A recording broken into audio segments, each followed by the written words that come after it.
Hello hello hello hello hello hello hello बेटा, good morning all of you, good morning all of you, good morning good morning good morning. सबसे पहले बताओ, छुट्टी? अरे भाई, आज काहे की छुट्टी? ठीक है, जन्माष्टमी कल हो चुकी है। ठीक है, अब ये बताओ, सब कुछ ओके है? ऑडिबिलिटी मतलब ऑडिबल और विजिबल प्रॉपर हूं मैं या नहीं? Good morning good morning good morning good morning बेटा, गुड मॉर्निंग। ठीक है, तो आज ह्यूमन फिजियो का लास्ट चैप्टर है। ठीक है, जो अभी लेटेस्ट एनसीईआरटी के अकॉर्डिंग डिलीटेड है, एनसीईआरटी के अकॉर्डिंग। पर नीट ने अभी तक कोई अपडेशन नहीं दिया है, मतलब एनटीए या जो भी अभी नई ऑर्गेनाइजेशन जो कि ठीक है जो डिसीजन लेगी, ठीक है, उसके अकॉर्डिंग अभी कोई भी ऐसा all clear all clear all clear all clear all clear. ठीक है, बहुत सही। ठीक है, तो अभी हम डाइजेशन करेंगे। ठीक है, तो इसलिए लास्ट में ले रहे थे जिससे अब तक कोई अपडेशन आ जाए, बट अभी कोई अपडेशन नहीं है। ठीक है, तो डाइजेशन करते हैं। ठीक है, और अच्छे तरीके से करते हैं, क्योंकि मैंने बताया ना कि जरा सा भी अगर चीजें टिल्ट हुई, स्टीयरिंग जरा सी भी घूमी, तो कहीं गिर ना जाए, कहीं बिखर ना जाए। ठीक है, तो इसको ध्यान में रखते हुए एकदम कमर कस के चलेंगे, छोटी छोटी चीजों पर भी ध्यान देंगे, एनसीईआरटी बार बार पढ़ेंगे, बट लेक्चर के बाद, नोट्स कवर करने के बाद। ठीक है, इससे एकदम पकड़ अच्छी होगी इसके ऊपर। आप समझ रहे हो ना मेरी बात? और पूरा फोकस करेंगे इसके ऊपर, ध्यान लगाएंगे इसके ऊपर कि एक्चुअल में हम सही डायरेक्शन में चल रहे हैं नहीं चल रहे। ओके, चलो ठीक है, स्टार्ट करते हैं। ठीक है, तो आज digestion and absorption of food का पहला लेक्चर है, लेक्चर नंबर 1। ठीक है, अगर आप डाइजेशन के प्रीवियस ईयर के क्वेश्चन उठा के देखोगे तो मैक्सिमम जो क्वेश्चन मिलते हैं, ठीक है, वो 3-4 टॉपिक बड़े उसके हॉट हैं। जैसे टीथ है, इसका क्वेश्चन आता है इससे। ठीक है, प्रोसेस ऑफ डाइजेशन क्वेश्चन बन जाता है इससे। ठीक है, ट्रांसपोर्ट ऑफ फूड, ठीक है, जो एक्टिव पैसिव फैसिलिटेड है, एक क्वेश्चन बन जाता है। ग्लैंड से भी क्वेश्चन आने की प्रोबेबिलिटी रहती है। ठीक है, तो ये कुछ पार्ट्स हैं। और लास्ट में डिसऑर्डर, मेरास्मस, क्वासरकोर, जो पहले पीछे थे एनसीईआरटी ने उसको बाद में आगे कर दिया था, मेन थ्योरी में ऐड कर दिया था। ठीक है, तो एक डिसऑर्डर, तो ये कुछ पॉइंट्स हैं, इनको अच्छी तरीके से कर लेंगे। ठीक है, जिसमें टीथ वाला पार्ट,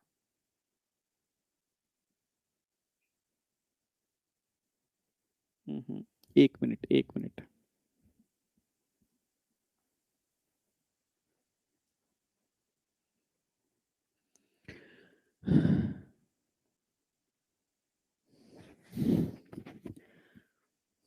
हाँ, जिसमें टीथ वाला पार्ट हम लोग, एक मिनट रख देते हैं, टीथ वाला पार्ट हम लोग पहले कवर करेंगे, तो काफी इंपॉर्टेंट पार्ट है टीथ वाला।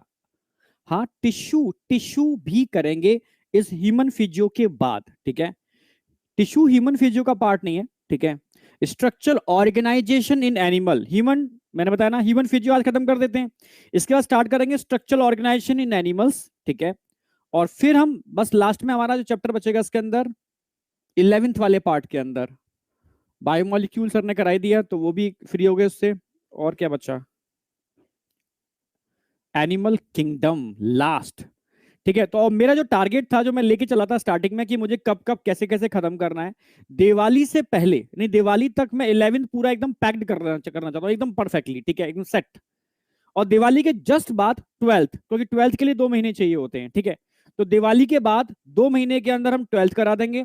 और फिर क्योंकि सबसे इंपॉर्टेंट रोल प्ले करता है सिलेबस खत्म होने के बाद रिवीजन और क्वेश्चन प्रैक्टिस और टेस्ट। ठीक है, तो टेस्ट सीरीज हम लॉन्च करने ही वाले हैं अभी। ठीक है, तो ऑलरेडी जो मेरी प्लानिंग थी उससे मैं चल रहा हूं, बिल्कुल एकदम सटीक प्लानिंग थी। तो मेरी प्लानिंग का मतलब है भाई 180 आउट ऑफ 180, और पूरी बायोलॉजी की बात करते हैं 360 आउट ऑफ 360। तो उस प्लानिंग को लेकर के चल रहे हैं, और वो सक्सेस रहेगी, बस आप साथ साथ पैरेलल उसको फॉलो करते चलो। ठीक है, तो स्टार्ट करते हैं बेटा। What is digestion? What is digestion? ठीक है, तो एनसीईआरटी का पहला पैरा, एनसीईआरटी अगर खोल के बैठे हो तो उसका पहला पैरा, हाँ, रिवीजन सबसे इंपॉर्टेंट रोल प्ले करता है। ठीक है, ठीक है, और मैंने बोलता भी हूं कि बस मेरा गुरु मंत्र एक ही है कि रिवीजन पर फोकस करो, ओनली रिवीजन रिवीजन रिवीजन। ठीक है, समझ रहे हो ना मेरी बात? कहते हैं practice make man perfect.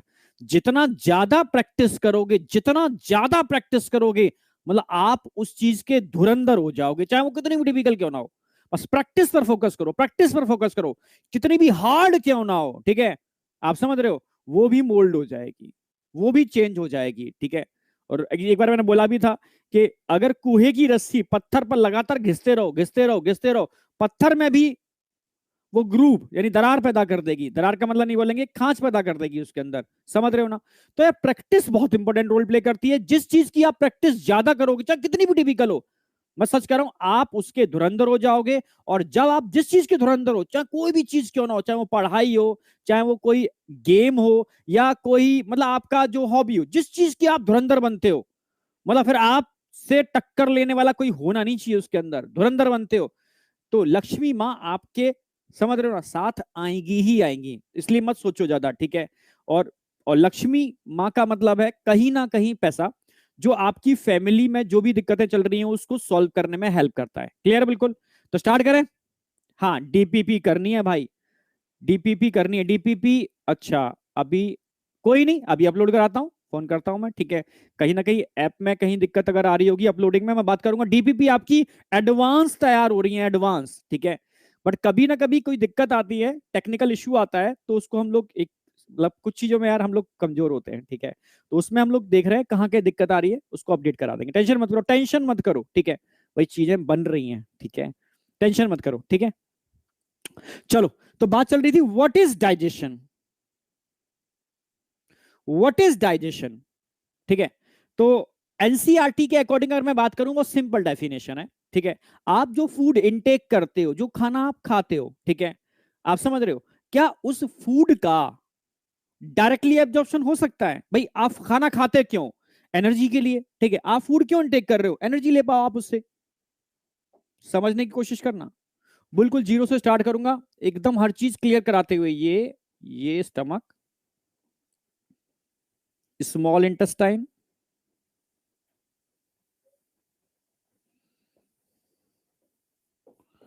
Large intestine. भैया आप खाना खाते क्यों हो, ठीक है, मेन पर्पस क्या है फूड का? भाई आप वो फूड खाते हो जो एब्जॉर्व नहीं हो सकता, जो एब्जॉर्व नहीं हो सकता, मैक्रो, मैक्रो फूड को इनटेक करते हो, ठीक है, बड़े फूड को इनटेक करते हो जिसका एब्जॉर्प्शन पॉसिबल नहीं है। और फूड को इनटेक करने का मेन पर्पस आप समझ में आ गया, एनर्जी। क्योंकि अगर खाना नहीं खाओगे तो एनर्जी कहां से मिलेगी, ठीक है। तो इस फूड को आप माउथ में इनटेक करते हो, जिसमें अच्छे से इसकी मैस्टिकेशन करते हो, अच्छे से इसका मैस्टिकेशन करते हो, ठीक है। फिर फूड मैस्टिकेट होने के बाद कहां एंटर करेगा? ये फूड सीधा स्टमक में एंटर करेगा।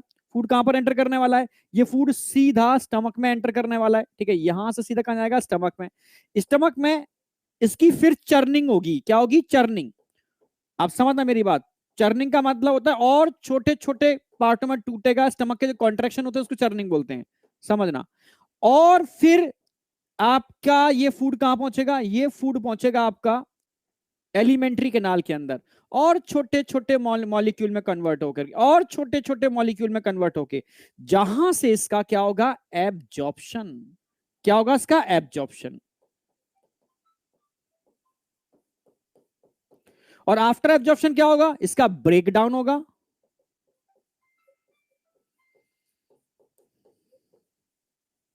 और ब्रेकडाउन होने से क्या बनेगी? एनर्जी। एनर्जी, मेन पर्पस तो ये है ना डाइजेशन का। भाई मेन पर्पस क्या है? आप खाओ, ठीक है। कैसे फूड को खा रहे हो? नॉन एब्जॉर्बेबल फूड को इनटेक कर रहे हो, नॉन एब्जॉर्बेबल। यार जूलॉजी का सिलेबस तो अच्छा चल रहा है बेटा, ठीक है। हाँ, जूलॉजी का सिलेबस बहुत परफेक्ट चल रहा है, ठीक है। अरे आप ही बताओ, फिर आप टाइम ले रहे हो, ठीक है। मैं इतना चाह रहा हूं, सारा खेल यहां से है, ठीक है। आप क्या सोच रहे हो मुझे नहीं पता, पर मैं क्या सोच रहा हूं, मेरी प्लानिंग कैसे चल रही है, तभी तो मैंने टूटे पैर में भी पढ़ाया, क्योंकि मेरी प्लानिंग नहीं फेल होनी चाहिए। ये पैर कहीं रुकावट पैदा ना कर दे, ठीक है। तो उसको ध्यान नहीं दिया मैंने, रुकावट भाड़ में जाए, ठीक है। मेरे जो प्लानिंग जो डिसाइड की है मैंने ड्रॉपर वाले बच्चों के लिए, वो सटीक बैठे, और सटीक बैठ रही है, बिल्कुल पैरेलल चल रहा हूं। दिवाली से दिवाली तक, दिवाली तक आपका 11th बाइंड अप कर दूंगा मैं, ठीक है। क्या दिवाली के बाद आपको 2 महीने नहीं मिल रहे, ये बताओ? 12th में सिर्फ 2 महीने चाहिए होते हैं। 12th का सिलेबस फास्ट होता है, ठीक है, सब पता है। फिजिक्स में भी फास्ट होता है, कंपेरेटिव 11, ठीक है। बायोलॉजी में भी फास्ट होता है, ठीक है। कंपेरेटिव 11 12th का फास्ट होता है, ठीक है। तो उधर मैं 2 महीने, मेरा टारगेट है शुरू से, मैं 2 महीने में कराया 12th का, ठीक है, तो मैं 2.5 महीने भी दे देते हैं, चलो ठीक है। दिवाली कब पड़ रही है भाई? नवंबर के स्टार्टिंग में कहीं पड़ रही है, 10 तारीख के आस, 10-12 जो भी होगा डेट में परफेक्ट नहीं पता, ठीक है। नवंबर में दिवाली आ रही है स्टार्टिंग में, तो नवंबर पूरा मिल ही रहा है लगभग हमें, दिसंबर पूरा मिल रहा है हमें, जनवरी पूरी मिल रही है हमें, ठीक है। जनवरी लास्ट और मिड फरवरी, आपसे जो प्रॉमिस किया मिड फरवरी, यार इतने टाइम तक तो आपको समझ रहे हो उछाल उछाल करके करा देंगे, ठीक है, समझ रहे हो, विद एनसीईआरटी करा देंगे। तो यार मेरी प्लानिंग ये है कि लास्ट जनवरी और initial first week of Feb तक मैं पूरा सिलेबस बहुत परफेक्टली बाइंड कर दूं, मैं आपसे खुल के बोल रहा हूं मैं, ठीक है। और उसके बाद हम रिवीजन, क्वेश्चन प्रैक्टिस और टेस्ट पर ध्यान देना चालू कर दें, ठीक है। आप समझ गए ना मेरी बात? वही पूरा फिर फेब हमारे पास मिलेगा, फरवरी, मार्च, अप्रैल, ठीक है, ये मिल रहे हैं हमें, आप समझ रहे हो। मई में जाकर पेपर होगा, तो 3 महीने के अंदर एकदम कमर कस लेंगे। तो बताओ कहां हम पीछे चल रहे हैं? बस मैं इसलिए कह रहा हूं, हाँ ऑफलाइन टेस्ट हम बहुत जल्दी लॉन्च करने वाले हैं, बहुत जल्दी, ठीक है। बहुत जल्दी का मतलब है समझो बस तैयारी चल रही है, ठीक है, आप समझ रहे हो, तैयारी चल रही है एकदम लॉन्चिंग की, ठीक है। एक्चुअली में ऐप नया है ना, उसमें अपडेशन करने पड़ते हैं, बहुत सारी चीजें करने पड़ती हैं, तब वो चीज रिफ्लेक्ट होती है। एमआईपी प्रोग्राम भी अभी बस लॉन्च हुई करने वाले थे, बट ऐप में डेटा प्रॉब्लम कुछ आ रही थी, वो आप अपडेट करके हम उसको भी लॉन्च कर देंगे, टेंशन मत करो। सब चीजें पैरेलल चल रही हैं, ठीक है, हमारे हैंड से एकदम चीजें परफेक्टली चल रही हैं। कुछ टेक्निकल इश्यूज आते हैं, उसकी वजह से थोड़ा सा आगे पीछे हो जाता है, पर सिलेबस आपका एकदम परफेक्टली चल रहा है, दिमाग में बिठा लो। 360 आउट ऑफ 360 का टारगेट लेके चल रहे हैं बायो में, उसको पूरा करना है हर कीमत पर, हर हालत में, ठीक है। और फिजिक्स केमिस्ट्री में भी टीम पूरी दम लगा रही है, और मुझे बताया आप साथ दे दिए तो काम हो जाएगा, ठीक है। करना स्टार्ट, वापस आ जाओ, ठीक है। तो डाइजेशन है क्या, समझो मेरी बात। सबसे पहले आप उस फूड को इनटेक करते हो जिसको एब्जॉर्ब नहीं किया जा सकता, तो उस फूड को जो नॉन एब्जॉर्बेबल है, मैक्रो मॉलिक्यूल्स हैं, एब्जॉर्बेबल फॉर्म में कन्वर्ट करना है। नॉन एब्जॉर्बेबल फूड को समझना, नॉन एब्जॉर्बेबल फूड को एब्जॉर्बेबल फूड में कन्वर्ट करना है पहला। आफ्टर एब्जॉर्प्शन उसका ब्रेकडाउन होगा, ब्रेकडाउन होने से एनर्जी प्रोड्यूस होगी, जिसको आप रूटीन लाइफ में यूटिलाइज करते हो, यही तो है डाइजेशन, ठीक है। और ब्रेकडाउन करने के लिए क्या करना होता है? रेस्पायरेशन। ब्रेकडाउन के लिए क्या करना होता है? रेस्पायरेशन। तो रेस्पायरेशन की जो मैकेनिज्म है वो पार्टिसिपेट करती है इसके ब्रेकडाउन में, समझ रहे हो। एरोबिक रेस्पिरेशन होगा, फिर ब्रेकडाउन होगा, ब्रेकडाउन होने से एनर्जी बनेगी, यानी एनर्जी बनाने के लिए हमें रेस्पिरेशन और डाइजेशन दोनों ही करने होते हैं। तो रेस्पिरेशन मैं करा चुका हूं, डाइजेशन मैं करा रहा हूं, और इस प्रोसेस के थ्रू मेटाबॉलिक वेस्ट बनते हैं, जिसको एक्सक्रीटरी सिस्टम के थ्रू हम क्या कर देते हैं? एलिमिनेट करते हैं, बाहर निकालते हैं, जो मैं करा चुका हूं। यस या नो? ठीक है, तो पर्पस समझ में आया है क्या digestion? It is a mechanical and biochemical process. अब मैकेनिकल क्या है और बायोकेमिकल क्या है समझो। मैकेनिकल का मतलब है कहीं ना कहीं हथौड़ों से तोड़ रहे हो भाई उस फूड को, उसको कुचल रहे हो, मथ रहे हो, मसल रहे हो, ठीक है, ये सब क्या है? Mechanical process. मैकेनिकल का मतलब है उसको डिफरेंट मैकेनिकल, समझ रहे हो ना, यांत्रिकी प्रक्रियाओं द्वारा, मैकेनिकल प्रोसेस के थ्रू आप उस फूड को तोड़ रहे हो। पर साथ में बायोकेमिकल, बायोकेमिकल का मतलब एंजाइम्स का इन्वॉल्वमेंट भी है भाई, ठीक है। यानी माउथ के अंदर भी डिफरेंट टाइप के एंजाइम्स, माउथ में भी एंजाइम्स रिलीज हो रहे हैं, माउथ।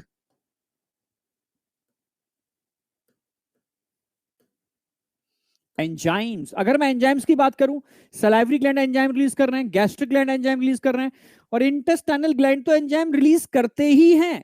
यानी एंजाइम बायोकेमिकल प्रोसेस में इन्वॉल्व होंगे। माउथ में जो आप टीथ की हेल्प से इसको टुकड़े टुकड़े कर रहे हो, मैकेनिकल प्रोसेस हो गई। स्टमक के अंदर जो कॉन्ट्रैक्शन चल रहे हैं, स्टमक के अंदर जो कॉन्ट्रैक्शन चल रहे हैं, इसको चर्निंग मूवमेंट बोलते हैं, तो ये मैकेनिकल प्रोसेस हो गई। तो मैकेनिकल माउथ में होती है मैस्टिकेशन, मैकेनिकल स्टमक में होती है चर्निंग, इसके अलावा पेरिस्टाल्टिक मूवमेंट तो है ही, हो ही रहे, ठीक है। और डिफरेंट ग्लैंड्स एंजाइम रिलीज कर रहे हैं, जिससे वो किसमें कन्वर्ट हो रहा है? कन्वर्ट हो रहा है माइक्रोमोलिक्यूल या non absorbable food convert into absorbable food, ठीक है। तो यही तो है डाइजेशन। समझे या नहीं समझे मेरे भाई? समझे होगे, ठीक है। तो डाइजेशन एक्चुअल में है क्या? इस बड़ा सा फूड दिखा रहा हूं, it is a macromolecule, non absorbable food का। किस में कन्वर्ट होना है? इसको कन्वर्ट करते हैं एब्जॉर्बेबल फूड में। नॉन एब्जॉर्बेबल फूड का एब्जॉर्बेबल फूड में कन्वर्जन। एब्जॉर्बेबल मैक्रो का माइक्रो में कन्वर्जन, मैक्रो का माइक्रो में कन्वर्जन, ठीक है।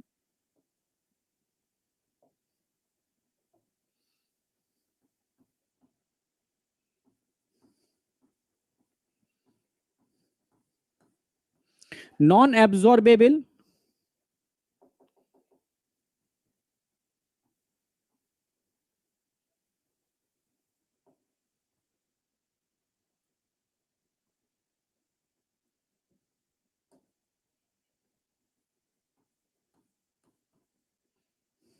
Macro,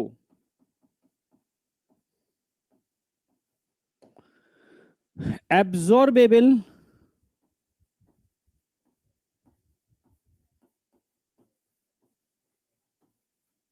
micro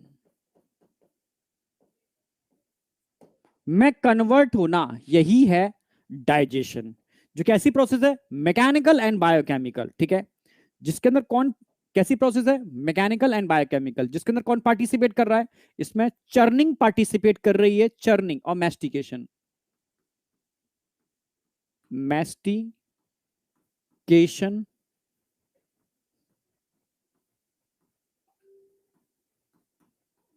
churning plus biochemical भी है कि कौन पार्टिसिपेट कर रहे हैं? एंजाइम्स। पर एंजाइम्स किसकी हेल्प से कर रहे हैं? Water, H2O। यानी यहां पर मैकेनिकल प्रोसेस भी हो रही है और बायोकेमिकल प्रोसेस भी हो रही है, ठीक है। मैकेनिकल में कौन पार्टिसिपेट करता है? मैकेनिकल में पार्टिसिपेट करेंगे ये दोनों। बायोकेमिकल में कौन पार्टिसिपेट करता है? बायोकेमिकल में एंजाइम पार्टिसिपेट करेंगे, बायोकेमिकल में एंजाइम।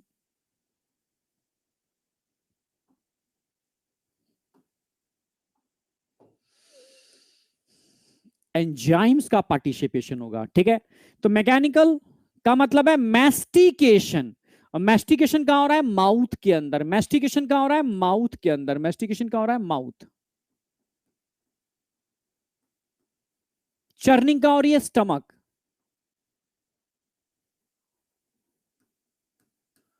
समझना।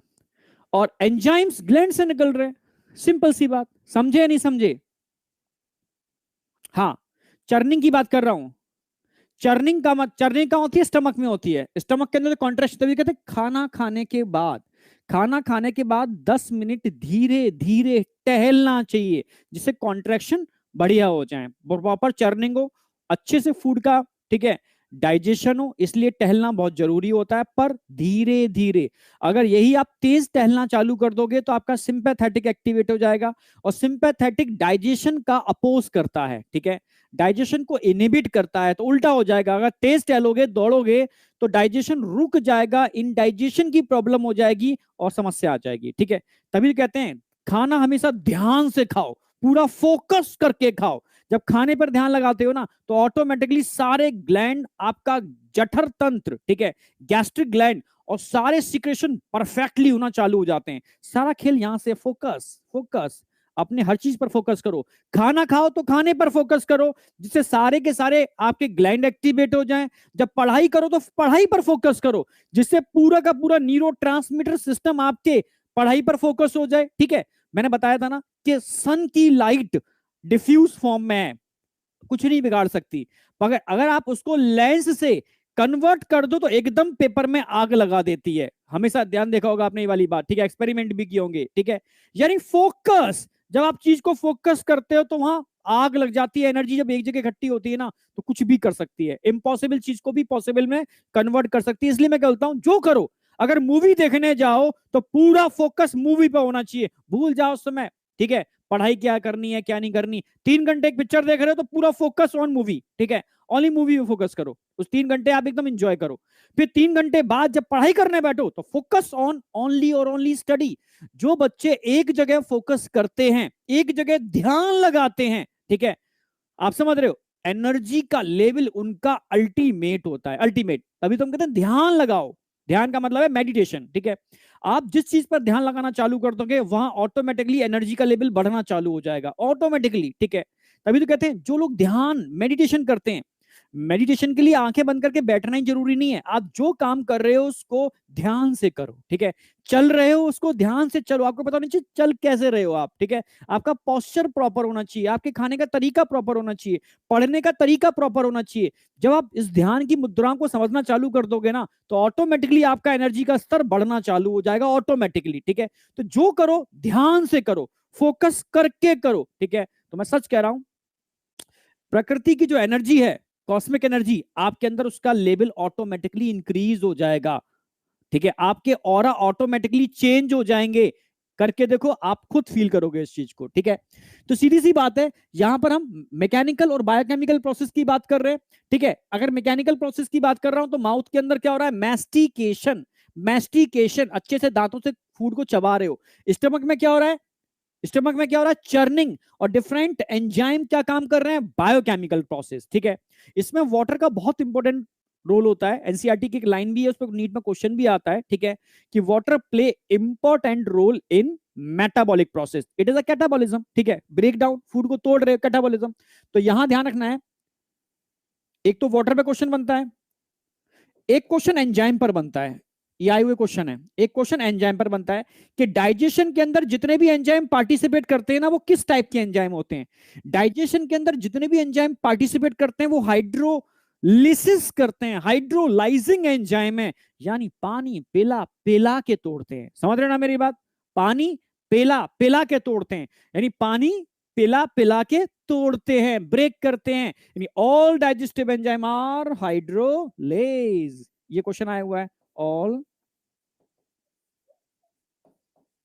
और ये कहां पढ़ोगे, बायोमोलिक्यूल में पढ़ोगे, नहीं पढ़ चुके होगे बायोमोलिक्यूल में, all digestive enzyme are hydrolase, all digestive enzyme hydrolase हैं, एक क्वेश्चन ये बनता है, ठीक है। और एनसीईआरटी की एक लाइन नीचे पढ़ोगे, नीचे एक लाइन दे रखी है एनसीईआरटी की, ठीक है, कि water play important role in metabolic process, so ये it is a part of metabolism, ठीक है। वाटर प्ले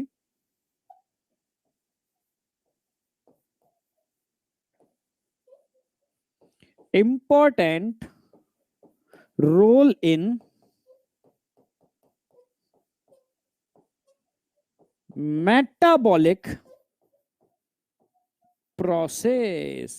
भाई यहां वाटर इंपॉर्टेंट रोल प्ले कर रहा है, क्यों इंपॉर्टेंट रोल प्ले कर रहा है, क्योंकि सारे के सारे डाइजेस्टिव एंजाइम हाइड्रोलेज हैं, ठीक है, हाइड्रोलिसिस करते हैं, पानी पिला पिला के तोड़ते हैं, सोचो। तभी तो जितने भी आपके डाइजेस्टिव जूस होते हैं, like salivary, like gastric, like pancreatic, like intestinal, समझ रहे हो ना, जितने भी डाइजेस्टिव जूस होते हैं उनके अंदर 90% तक वाटर होता है, समझ रहे हो ना मेरी बात।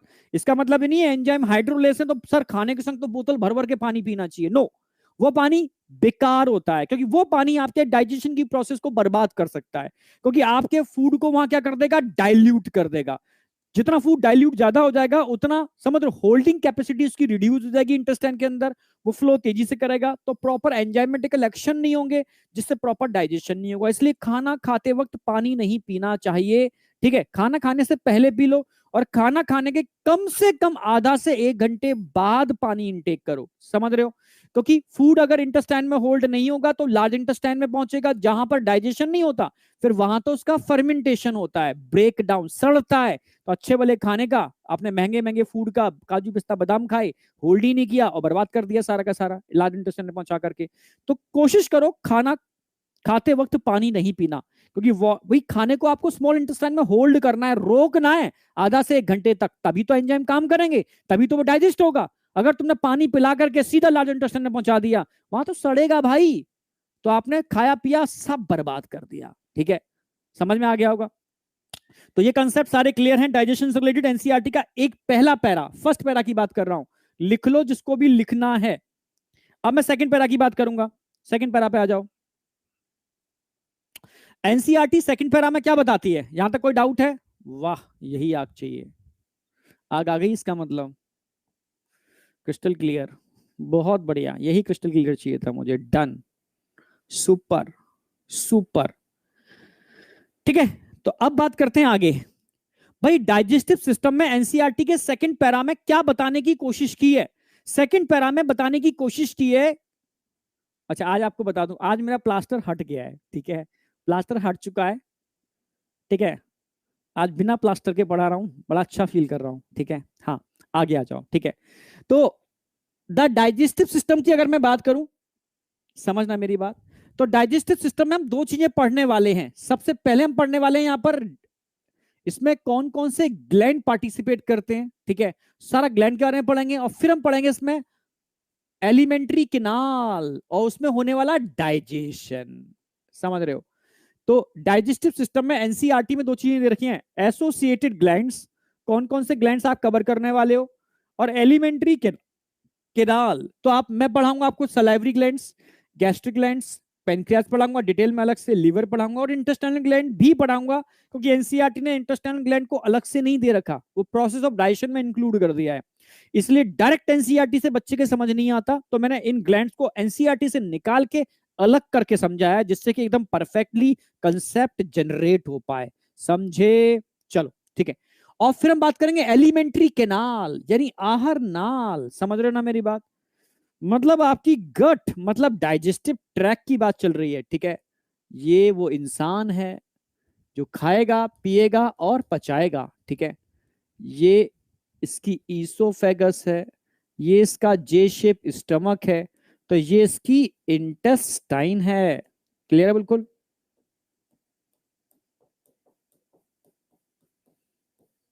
ठीक है।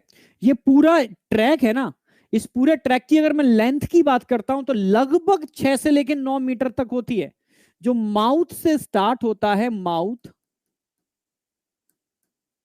और फाइनल ओपन कहां करता है? एनस के अंदर। एनस, माउथ से स्टार्ट होगा और एनस के अंदर जाकर के ये ओपन करेगा।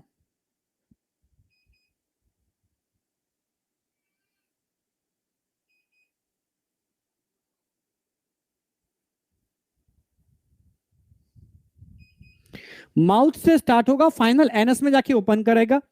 समझना मेरी बात, जिसकी लेंथ 6 मीटर से लेकर के 9 मीटर तक हो सकती है, वेरी करती है, समझे? हाँ, इसकी लेंथ वेरी करती है।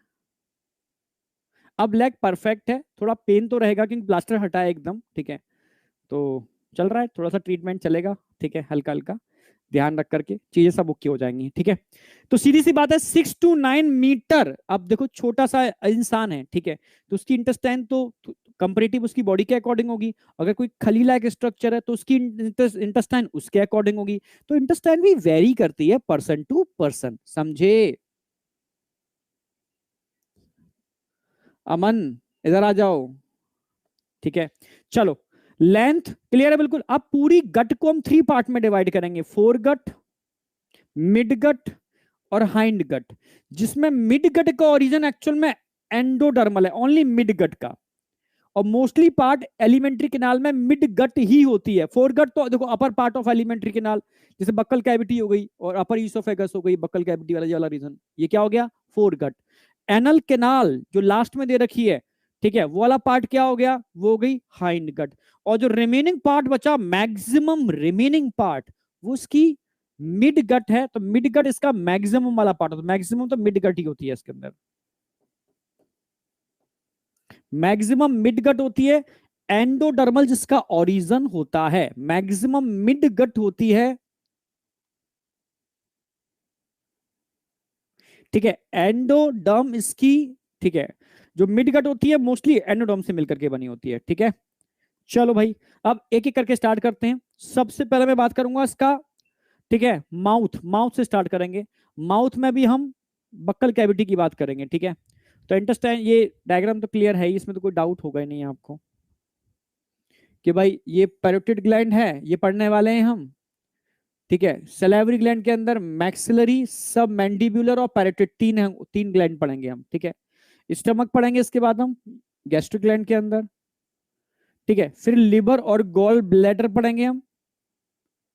फिर ग्लैंड्स की बात करते हैं तो यहां पर हम पेनक्रियास पढ़ने वाले हैं, पेनक्रियास। टोटल जो ग्लैंड पढ़नी है वो आपके सामने है। सलाइवरी ग्लैंड पढ़ेंगे, गैस्ट्रिक ग्लैंड पढ़ेंगे, लिवर पेनक्रियास साथ में पढ़ेंगे, ठीक है, लिवर और गॉल ब्लैडर और पेनक्रियास साथ में पढ़ेंगे। फिर इंटेस्टाइनल ग्लैंड्स इंटेस्टाइन के अंदर होती हैं, इनको पढ़ने वाले हैं। तो ये टारगेट हमारा ग्लैंड्स का है। अगर मैं ट्रैक की बात करता हूं, तो ओरल कैविटी या माउथ से स्टार्ट होगा। ठीक है, माउथ ओरल कैविटी की ओपनिंग को बोलते हैं, ओपनिंग माउथ है। फिर अंदर की जो स्पेस है पूरी की पूरी ओरल या बक्कल कैविटी है। ये कॉमन स्पेस में खुलती है, इसको फेरिंग्स बोलते हैं। फेरिंग्स सीधा ईसोफेगस से आता हुआ स्टमक में खुलता है। स्टमक में ध्यान से देखोगे आपको यहां पर सी शेप ड्यूडेनम देखने को मिलती है, स्मॉल इंटेस्टाइन का पार्ट है। ठीक है, फिर जेजुनम देखने को मिलती है, जेजुनम दिख रही है, जेजुनम स्मॉल इंटेस्टाइन का पार्ट है। फिर इलियम देखने को मिलती है, ये भी स्मॉल इंटेस्टाइन का पार्ट है। फिर लार्ज इंटेस्टाइन का ध्यान से देखोगे, ये असेंडिंग है, ट्रांसवर्स है, फिर डिसेंडिंग है। फिर सिग्मोइड है, फिर से बोल रहा हूं, असेंडिंग है, ट्रांसवर्स है, डिसेंडिंग है, और फिर एस शेप सिग्मोइड है, और लास्ट में रेक्टम और एनस। ये लार्ज इंटेस्टाइन हो गया। तो लार्ज इंटेस्टाइन में सबसे पहले बात करेंगे कोलोन। कोलोन की दिख रही है, उससे भी पहले हम सीकम की बात करेंगे। सीकम, सीकम जो चैम्बर जो वाला ये सीकम है, अलग से समझाऊंगा हर चीज को। फिर ये कोलोन के 4 पार्ट होते हैं, असेंडिंग कोलोन, ट्रांसवर्स कोलोन, नीचे आ जाता हुआ डिसेंडिंग कोलोन जो नीचे जा रहा है, फिर सिग्मोइड कोलोन, और लास्ट में रेक्टम आता है जो कहां खुलता है, एनस के अंदर। तो इसके एक एक पार्ट को तोड़ तोड़ करके हम पढ़ने वाले हैं, एक एक पार्ट को। ठीक है, तो स्टार्टिंग करेंगे हम, 3D लेंगे। अरे 3D पर इतना मत करो यार, 3D छोटे बच्चों के लिए होता है वैसे, पर फिर भी मैं कोशिश करता हूं अपने ही चीजों को 3D में कन्वर्ट करने की कोशिश करूं। ठीक है, पर हम जितना 3D बना पा रहे हैं पैरेलली, क्योंकि उसमें टाइम लगता है, बट हाँ इसका हमने प्रोसेस का बनवाया है तो वो बन रहा है। ठीक है, at the end of lecture तक तो आ ही जाएगा। ठीक है, चलो स्टार्ट करते हैं। तो बक्कल या ओरल कैविटी की बात कर रहा हूं, बक्कल या ओरल कैविटी समझने की कोशिश करना। ये क्या है, कैविटी। इसको बक्कल कैविटी भी कह सकते हो, ओरल कैविटी कह सकते हो। ठीक है, समझना, space inside mouth, mouth is a opening of buccal cavity या ओरल कैविटी। ठीक है, और देखोगे टीथ, कहीं पेस्ट करते हो ना, पेस्ट ऐसे करते हो, ऐसे करते हो, तो वेस्टिब्यूल होते हैं, वेस्टिब्यूल समझते हो, आपके टीथ और चीक के बीच में जो स्पेस होता है ना, टीथ और चीक के बीच में स्पेस होता है। कुछ लोग देखे होंगे खैनी का पूरी खाते हुए, देखा है आपने, ये करके और उठा करके यहाँ से उठाते हैं, यूं रख लेते हैं, देखा होगा ना। हाँ मैंने देखा है। ठीक है, ग्रामीण क्षेत्रों में अक्सर कर लोग ये कपूर या खैनी खाते हैं। ठीक है, चूना लगा करके अच्छे से घिस करके फिर उठा करके उसको वेस्टिब्यूल में रख लेते हैं। ठीक है, और धीरे धीरे उसका अर्क फील करते रहते हैं, देखा होगा। हाँ देखा होगा, ठीक है, देखा है, बहुत सही। ठीक है, तो वो कहाँ रखते हैं, वेस्टिब्यूल में। कभी मंकी को देखा होगा, तेजी से ठेल पर कूदता है, ढेर सारे बनाना को अपने वेस्टिब्यूल में रख लेता है। टीथ और चीक के बीच का पार्ट वेस्टिब्यूल होता है। जो आप पेस्ट करते हो, टीथ करते हो तो ब्रश करते हो, टीथ और चीक के बीच में करते हो, ये वेस्टिब्यूल है। ठीक है, चलो स्टार्ट करते हैं बकल कैविटी से। वैसे तो रेस्पिरेशन में करा चुका हूं, लेकिन फिर भी एक बार और। वहां मैंने फोकस किया था नोज वाले पार्ट पर यहां फोकस करूंगा मैं बक्कल कैविटी पर।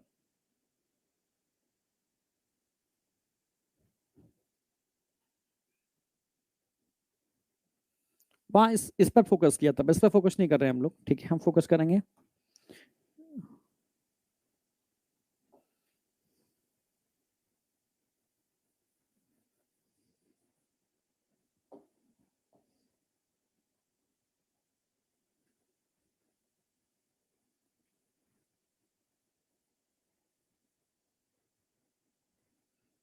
इसके ऊपर।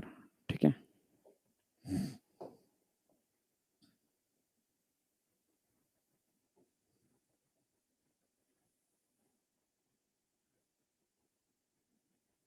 अब यहाँ ट्रैकिया पर फोकस नहीं करेंगे हम लोग, ट्रैकिया ये रही, हम फोकस करेंगे ईसोफेगस के ऊपर, जो सीधा नीचे जाती है और जे शेप स्टमक में खुलती है। हम इसके ऊपर फोकस करेंगे अब। ठीक है, अब समझना, टीथ आप जानते ही हो, अपर जॉ में भी टीथ होते हैं और लोअर जॉ में भी टीथ होते हैं। टंग भी आपको पता है, रेड कलर से रिप्रेजेंट करते हैं टंग को।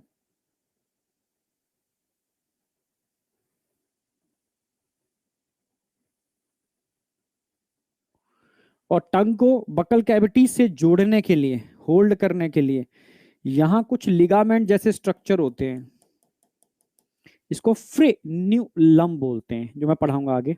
ठीक है, और ये फेरिंग्स हो गया। ठीक है, आप जो भी खाते हो वो कहाँ भाई, इसकी जो ओपनिंग है इसको आप माउथ बोलते हो, जो ओपनिंग है इसको तो माउथ बोलोगे आप, ये तो माउथ है।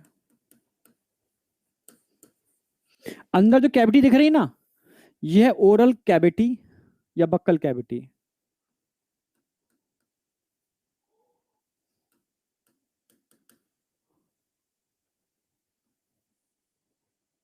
ठीक है, ऊपर जो दिख रहा है तालू, इसको पैलेट बोलते हैं, पैलेट।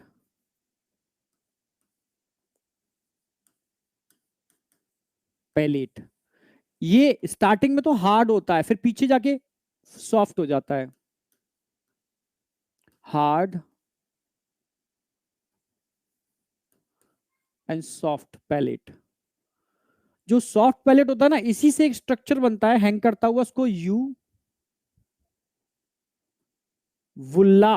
कभी मिरर में देखना, मिरर में देखना, आपको एक हैंग करता हुआ स्ट्रक्चर देखेगा, मिरर में देखना, अंदर हैंग करता हुआ एक स्ट्रक्चर देखेगा, इसी स्ट्रक्चर को बोलते हैं यू वुल्ला, इसको बोलते हैं यू वुल्ला।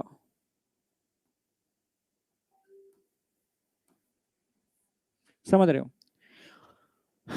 टंग टीथ समझ ही रहे हो, फ्रीनलम समझ ही रहे हो, ये टीथ हो गए।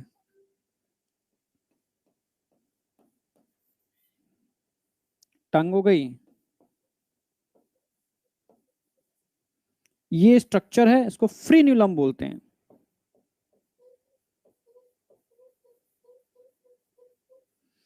और ये कॉमन पैसेज दिख रहा है ना, कॉमन पैसेज, इसको फेरिंग्स बोलते हैं,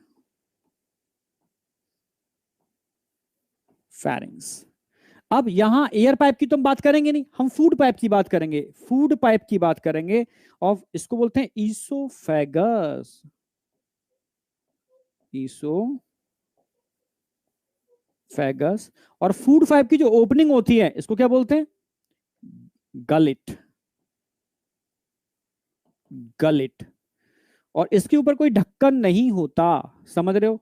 और ये स्टमक है। अब बताओ ये चीज समझ में आई या नहीं आई? ठीक है, मैं बक्कल कैविटी की बात कर रहा हूं बहुत सिंपल तरीके से। हाँ, pharynx, pharynx is a common passage for air and food. इसके एयर और फूड के लिए कॉमन पैसेज होता है, एयर एंड फूड दोनों के लिए कॉमन पैसेज होता है, उसको फेरिंग्स बोलते हैं। ठीक है, आप माउथ में ऊपर का तालू होता है ना, पहले देखो, टंग लगा के देखो, आगे आगे हार्ड होगा, पीछे जाओगे सॉफ्ट होता जाएगा, और इतना सॉफ्ट होकर के हैंग करता है, उसको यू वुल्ला बोलते हैं, यू वुल्ला। ठीक है, हाँ, यू वुल्ला। अच्छा, डबल एल ए, हाँ, यू वुल्ला, डबल एल ए कर दो भाई, वुल्ला, हाँ। ठीक है, हैंग करते हुए स्ट्रक्चर दिखता है, यू वुल्ला बोलते हैं।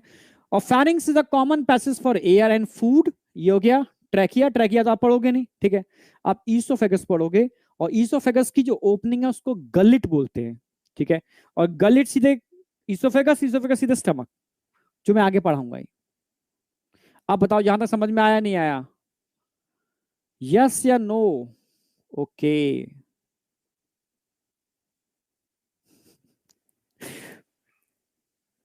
कोई डाउट? बीएमएस, बहुत सही। अब एक एक चीज उठाएंगे, सबसे पहले मैं उठाऊंगा टीथ वाला। अब जो एनसीईआरटी ने क्या दे रखा है, पढ़ा, एनसीईआरटी क्या पढ़ाना चाह रही है? एनसीईआरटी आपको यहां पर टीथ पढ़ाना चाह रही है, और थोड़ा सा टंग वाला पार्ट पढ़ाया एनसीईआरटी ने। तो सबसे इंपॉर्टेंट पार्ट जो है यहाँ पर टीथ है, जिसको मैं डिटेल्ड में एक्सप्लेन करूंगा, थोड़ा सा टंग वाला पार्ट भी एक्सप्लेन कर दूंगा। बाद बाकी का जितना मैंने करा दिया है इस डायग्राम में, मोर देन सफिशिएंट, क्योंकि एनसीईआरटी को फॉलो करते हुए हम आगे बढ़ रहे हैं। ठीक है, तो एनसीईआरटी डिटेल पढ़ा रही है टीथ का, थोड़ी सी पार्ट समझा रही है टंग के बारे में, तो एनसीईआरटी को फॉलो करते हुए हम आगे बढ़ रहे हैं। ठीक है, तो मैं सबसे पहले बात करूंगा ह्यूमन टीथ। ह्यूमन टीथ में से मैंने एक टीथ का डायग्राम निकाल के बाहर दिखा दिया है। ठीक है, आप चाहो ड्रॉ कर लेना, कोई बहुत तोप नहीं है, सिंपल सा डायग्राम है, ठीक है, थोड़ा अच्छा सा टाइम बचेगा। और एनसीईआरटी ने एक टर्म यूज किया है इसके हार्डेस्ट सब्सटेंस को एक्सप्लेन करने के लिए। तो दो चीजें में क्वेश्चन आ सकता है, थोड़ा सा अगर टिल्ट करना चाहें तो। और इनके बारे में पता भी होना चाहिए, इनेमल के बारे में थोड़ा पता होना चाहिए, और डेंटाइन के बारे में, बस। और ज्यादा मास्टरी करने की जरूरत नहीं है। वही टीथ के अराउंड, पहले समझो, टीथ को दो पार्टों में डिवाइड कर सकते हो। एक तो क्राउन होता है जो दिख रहा है ना बाहर, ये सब, ये क्या है, क्राउन। जो बाहर दिख रहा है वो क्राउन है, जो बाहर दिख रहा है वो क्राउन है। जो अंदर सॉकेट के अंदर है, सॉकेट में फंसा हुआ है, वो एक्चुअल में इसकी रूट है। रूट अंदर होती है, क्राउन बाहर होता है। बीच वाले पार्ट को नेक बोल सकते हो, ठीक है। तो अगर आप टीथ में देखोगे, जो एक हार्डेस्ट सब्सटेंस होता है टीथ का, जो टीथ को प्रोटेक्ट करता है, इसको इनेमल बोलते हैं, ठीक है। और इनेमल लाइफ में एक बार बनता है, बार बार नहीं बनता। एक बार इनेमल गया तो गया। जितने बच्चों के दांत पीले पड़े हुए हैं, पीले पीले दांत हैं, ठीक है, समझ लो उनका इनेमल गया। समझ लो भाई, उनका इनेमल गया। डायग्राम को चाहो तो ड्रॉ कर लेना, ये थोड़ा सा हल्का है, मैं डार्क कर दूं इसको।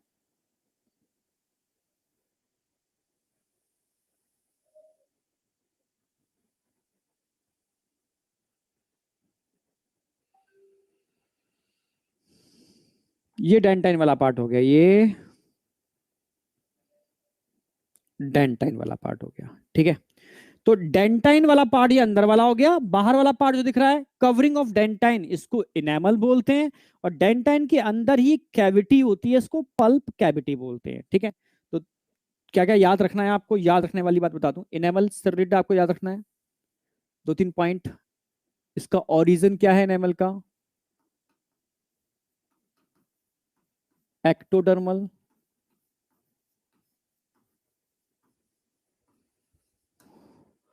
बनाने वाली सेल्स, ठीक है, फॉर्म्ड बाय एमिलोब्लास्ट सेल्स, ठीक है।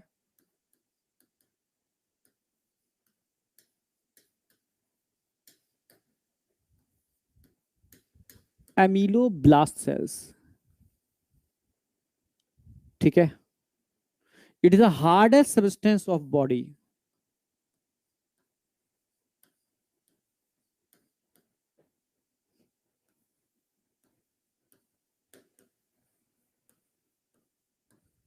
बल्कि एनिमल किंगडम भी बोल सकते हो, सबसे हार्डेस्ट यही होता है एनिमल, ठीक है। एमिलोब्लास्ट सेल बनाते हैं। एक्टोडर्मल ओरिजिन होता है, only for protection. Main function क्या है, protection,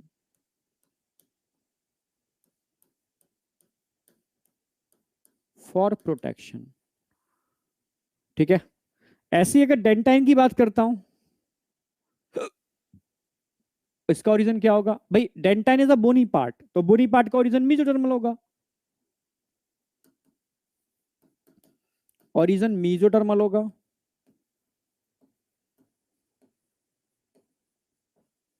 it is a bony part.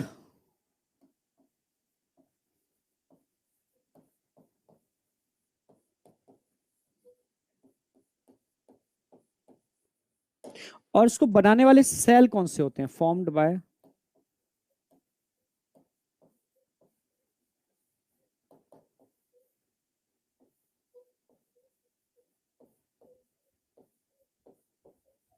Odontoblast sales, ठीक है। बस ये दो तीन पॉइंट याद रखने हैं आपको। इनेमल जो टीथ का प्रोटेक्टिंग पार्ट है, टीथ को प्रोटेक्ट करता है, ठीक है।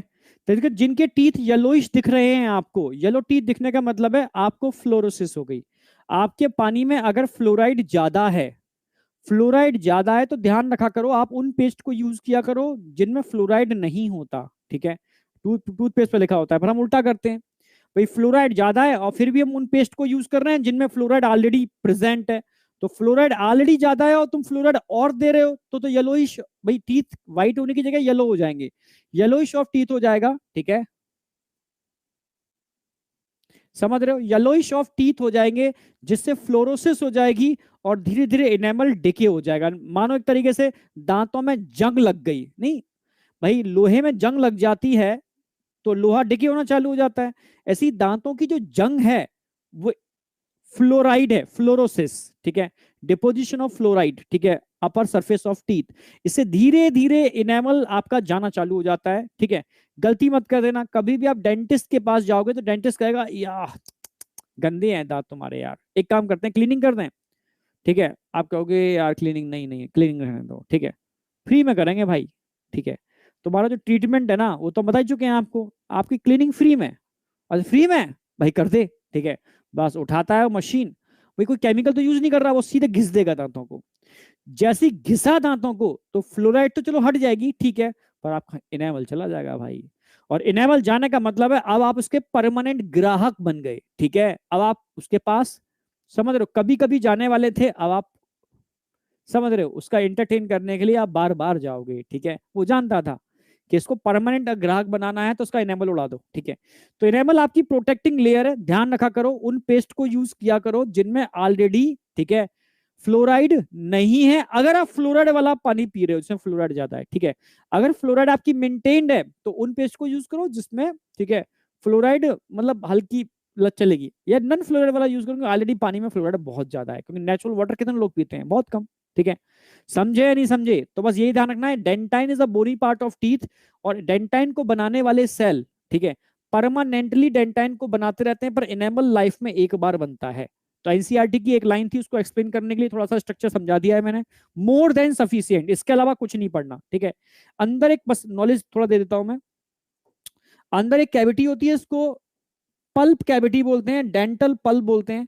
इसी के अंदर डिफरेंट टाइप के आपको एक तो नर्व मिलेंगे, इसमें नर्व, ये नर्व सेंस के अंदर, ये नर्व नर्व नर्व सेंसेशन के लिए कौन होती है, नर्व, एक तो नर्व होते हैं इसके अंदर, इसमें आर्टरी भी होते हैं, इसमें वेन्स भी होते हैं, समझ रहे हो ना मेरी बात। यहां आपको इनके अराउंड आर्टरी जो ऑक्सीजनेटेड ब्लड को टीथ के अंदर लेके जाएंगे, और इनके अराउंड वेन्स जो डीऑक्सीजनेटेड ब्लड को टीथ से लेकर के वापस आएंगे, वो ऑलरेडी आपको यहां मिल जाते हैं। एक तो नर्व होते हैं, आर्टरी होते हैं, और वेन होते हैं पल्प कैविटी के अंदर, और लिम्फ वेसल्स भी होते हैं। ठीक है, ये टीथ आपके एक सॉकेट में फिक्स होते हैं, और सॉकेट में इन टीथ को जोड़ने के लिए यहां पर एक सीमेंटम होता है। ठीक है, it is a collagen fibre, collagen fibre जो टीथ को सॉकेट में आपकी जॉ बोन के अंदर फिक्स करते हैं, इमूवेबल जॉइंट बनाते हैं। ठीक है, कैसा जॉइंट बनाते हैं, इमूवेबल जॉइंट, समझ रहे हो ना मेरी बात, उसको हम सीमेंटम बोलते हैं। और नीचे रूट एपेक्स, उससे मतलब नहीं है। तो ये बेसिक समझ में आ गया, मुझे बस दो चीजें समझानी थी, यहां पर जहां से क्वेश्चन बनने की प्रोबेबिलिटी होती है, इनेमल और डेंटाइन, बस काम हो गया मेरा। अब एनसीईआरटी बोलती है types of teeth in human, human में कितने टाइप के टीथ हो सकते हैं।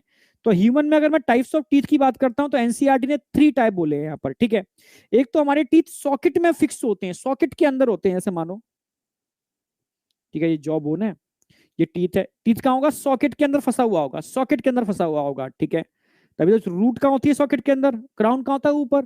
तो टीथ अगर सॉकेट के अंदर प्रेजेंट है तो ऐसे टीथ को हम थीकोडोंट बोलते हैं। क्या बोलते हैं, thecodont, teeth present in socket, thecodont. तो पहला तो समझ में आ गया टाइप्स ऑफ टीथ में, नंबर 1 हम लिखाने वाले हैं आपको, नंबर 1 ह्यूमन टीथ कैसे होते हैं, थीकोडोंट।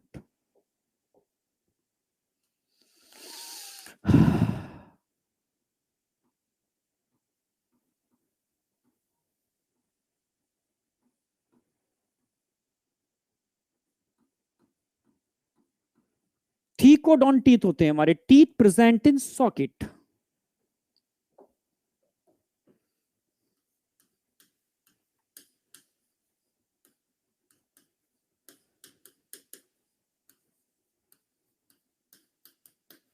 अगर टीथ सॉकेट के अंदर हैं तो समझ लो नॉर्मल टीथ नहीं है, थीकोडोंट टीथ है। मैं समझा देता हूं, ये मान लो टीथ है,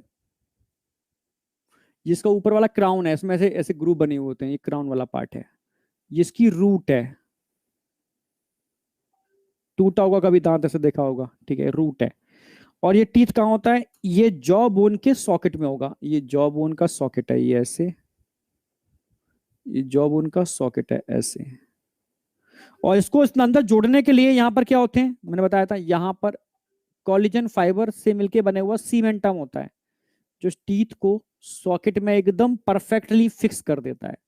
समझ रहे हो, तो ऐसे टीथ जो सॉकेट के अंदर होते हैं इनको हम क्या बोलते हैं, thecodont, teeth present in socket, thecodont. Clear बिल्कुल। ऊपर वाला पार्ट क्राउन है, छोटे छोटे कस्प हैं, इनको कस्प बोलते हैं, इनको क्या बोलते हैं? कस्प, कस्प बोलते हैं, ठीक है। तो सेकंड आ जाओ, सेकंड टर्म यूज करोगे भाई, टीथ हमारे कैसे होते हैं? थीकोडोंट होते हैं। कैसे होते हैं? थीकोडोंट, यानी टीथ प्रेजेंट इन सॉकेट, ये तो ये ध्यान रखना है, ठीक है। क्रोकोडाइल के टीथ भी थीकोडोंट होते हैं, जो कि कहाँ होते हैं? सॉकेट के अंदर होते हैं। कहाँ होते हैं? सॉकेट के अंदर। तो क्रोकोडाइल के टीथ सॉकेट के अंदर होते हैं, हमारे टीथ भी सॉकेट के अंदर होते हैं, ठीक है। अभी पढ़ाऊंगा आपको मैं, जब रेप्टाइल्स पढ़ाऊंगा, ठीक है, तब क्रोकोडाइल पढ़ाऊंगा। पर हमारे टीथ में छोटे छोटे क्राउन होते हैं, देखो, कस्प या क्राउन, ठीक है। कस्प बोल सकते हो, क्राउन बोल सकते हो, छोटा सा पार्ट ऊपर, छोटे छोटे कस्प या क्राउन होते हैं। तो ऐसे टीथ जिनमें छोटे छोटे कस्प या क्राउन होते हैं, उनको ब्यूनोडोंट बोलते हैं। क्या बोलते हैं? ब्यूनोडोंट, ठीक है। तो हमारे टीथ कैसे होते हैं? ब्यूनोडोंट। Number 2, bunodont.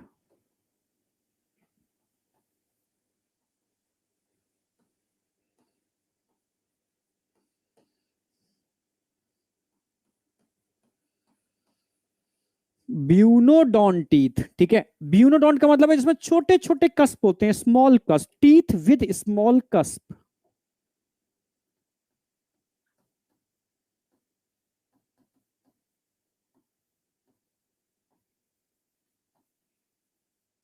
अगर टीथ में छोटे छोटे कस्प देखने को मिल रहे हैं, तो आप समझो ये टीथ नॉर्मल टीथ नहीं है, ब्यूनोडोंट टीथ हैं, ठीक है। और हमारे टीथ बेटा, नंबर थर्ड ध्यान रखना, कैसे होते हैं? अगर मैं अपने टीथ की बात करूंगा, तो हमारे टीथ डाइफायोडोंट होते हैं। डाइफायोडोंट का मतलब है लाइफ में 2 बार आते हैं, ठीक है। डाइफायोडोंट का मतलब है तो लाइफ में, डाइफायोडोंट लाइफ में 2 बार आते हैं। क्या देखा है? बीडीएस, अच्छा, बीडीएस में क्राउन नेक रूट, बहुत सही। ब्यूनोडोंट, हाँ, ब्यूनोडोंट, ठीक है। अब तीसरा आपको ध्यान रखना, number third, number third, diphyodont,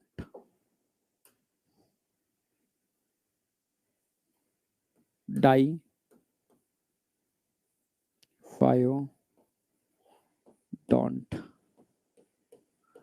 teeth. Diphyodont का मतलब होता है 2 सेट होते हैं टीथ के, ठीक है। डाइफायोडोंट का मतलब है 2 set of teeth.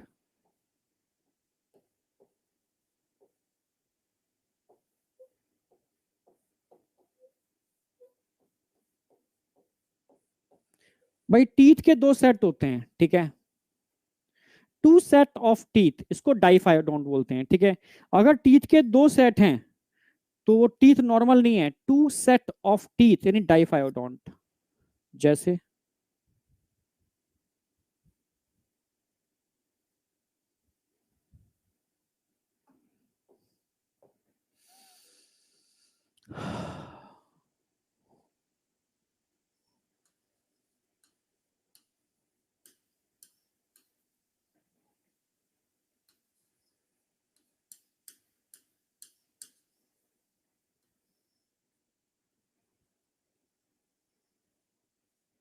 Two sets of teeth, teeth के 2 सेट हैं।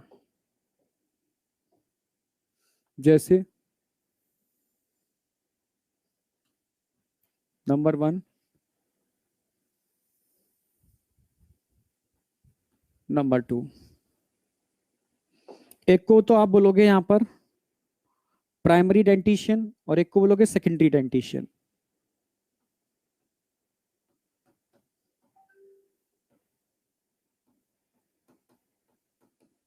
Primary dentition and secondary dentition.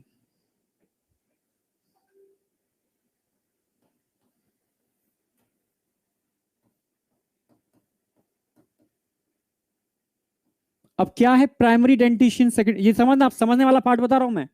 Teeth का सबसे समझने वाला पार्ट यहां पर है, ठीक है।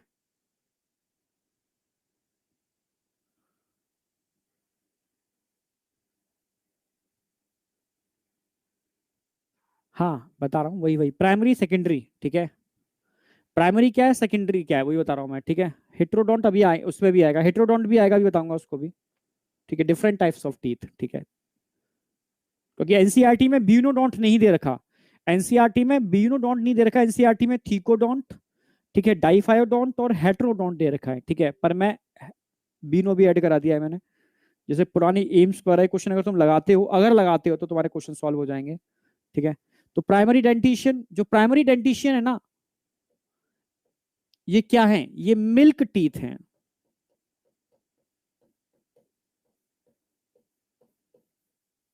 दूध के दांत, मिल्क टीथ, आप समझ रहे हो। देखे होंगे आपने कि भाई अभी तो तुम्हारे दूध के दांत हैं, टूटेंगे, दूध के दांत कहते हैं ना, टूटेंगे। रोटी के दांत परमानेंट टीथ होते हैं, ठीक है। तो मिल्क टीथ को एनसीईआरटी की लाइन देखो, एनसीईआरटी लिखती है इसको डेसिडुअस टीथ, ठीक है। टेम्परेरी, टूटेंगे, एक बार जरूर टूटते हैं, ठीक है, टूटेंगे और फिर रिप्लेस होंगे, so it is also called replacing teeth. आप समझ रहे हो ना मेरी बात। तो इसको आप कई नाम से जान सकते हो, ठीक है। इसको आप मिल्क टीथ भी कहते हो, ठीक है, इसको आप रिप्लेसिंग भी बोलते हो,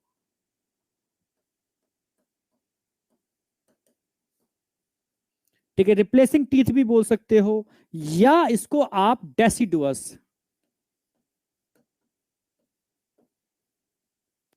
डेसिडुअस टीथ भी बोल सकते हो, ठीक है, टेम्परेरी भी बोल सकते हो,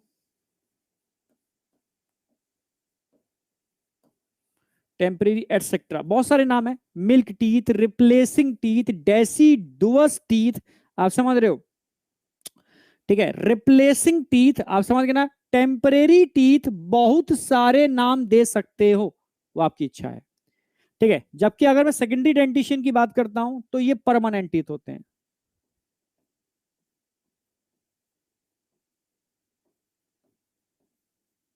परमानेंट होते हैं, ठीक है, एडल्ट होते हैं, एडल्ट टीथ बोल सकते हो। परमानेंट होते हैं, इनको एडल्ट टीथ बोल सकते हो, परमानेंट या एडल्ट टीथ, समझ रहे हो। नॉन रिप्लेसिंग होते हैं। अब नंबर की बात कर लूं, भाई कितने होते हैं, ये मिल्क टीथ की बात चल रही है, कितने होते हैं मिल्क टीथ। परमानेंट टीथ की बात चल रही है, कितने होते हैं परमानेंट टीथ। तो परमानेंट टीथ का एनसीईआरटी साफ साफ लिखती है 30 होते हैं, 30।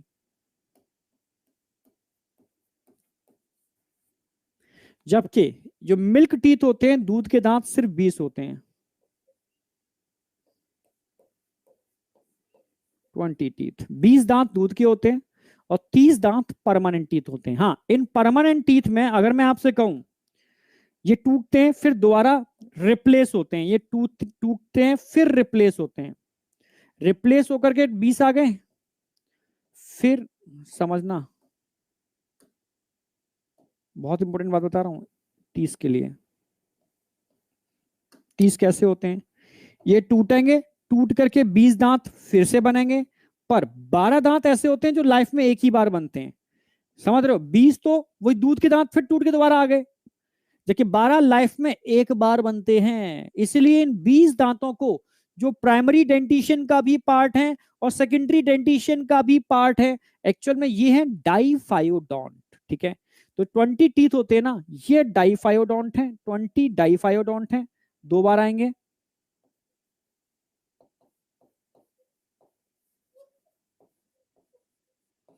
जबकि अगर 12 की बात करता हूं ना, ये लाइफ में एक ही बार आएंगे और एडल्ट में होते हैं, only present in adult, मोनोफायोडोंट,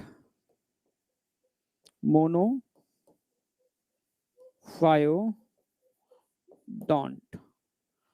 only present in adult.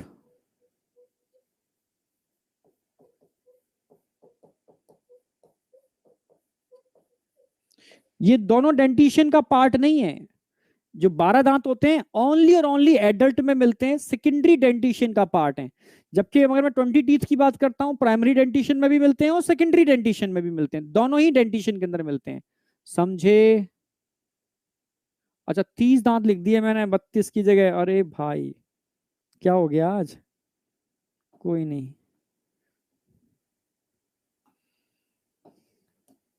अरे 30 लिख दिए भाई, बहुत सही। 32 दांत होते हैं भाई, ठीक है, 32, हाँ 30 लिख दिए, ठीक है।